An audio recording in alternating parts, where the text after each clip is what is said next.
Youth के हवाले से जहां हम बात करते हैं, वहीं पर यह खबर सामने आ रही है कि ऑफिशियली जो लोग बांग्लादेश या पाकिस्तान वादी कश्मीर के नौजवान तालीम हासिल करने के लिए गए थे, उनमें से अगर बात की जाएगी 40 ऐसे लोग हैं जो बांग्लादेश या पाकिस्तान पढ़ाई हासिल करने के लिए गए थे बाज़ाब्ता पासपोर्ट लेकर, लेकिन वहां से वो इन्फिल्ट्रेट करके वापस आए। ये खबर उस वक्त सामने आई जब बांडीपोरा के अंदर एक एनकाउंटर के दौरान एक मुकामी जंगजू जो है वो हलाक हुआ है।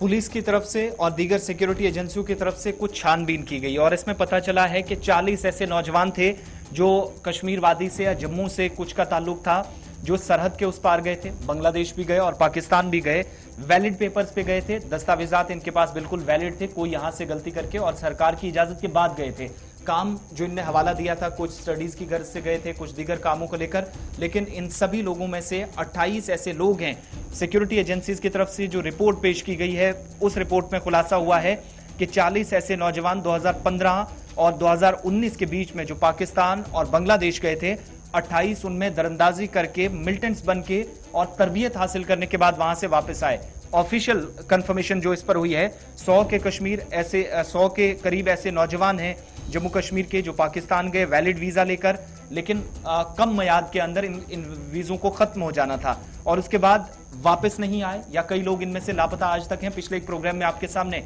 रिपोर्ट हमने रखी थी, लेकिन पिछले 3 सालों के दौरान जो आधे लोग लापता हैं, आधों का कोई पता नहीं है। 28 अब तक सिक्योरिटी एजेंसीज ने जो हवाला दिया है, 40 में से 28 की वापसी हुई है, वो भी दरअंदाजी करके, और यहां पर बहुत सारे लोगों को ट्रेन करने की इतलात सिक्योरिटी एजेंसियों के पास खुफिया तौर हैं, ये भी खुलासा किया गया है। 24 जुलाई को जो बांडीपोरा के अंदर एनकाउंटर हुआ, जिसका जिक्र हम कर रहे थे, इस एनकाउंटर में 3 मिलिटेंटों की हलाकत हुई और उसके बाद कहा गया कि यहां पर भी जो भट्ट इनमें शामिल था, जो कि इसी डिस्ट्रिक्ट का रहने वाला था और एनकाउंटर में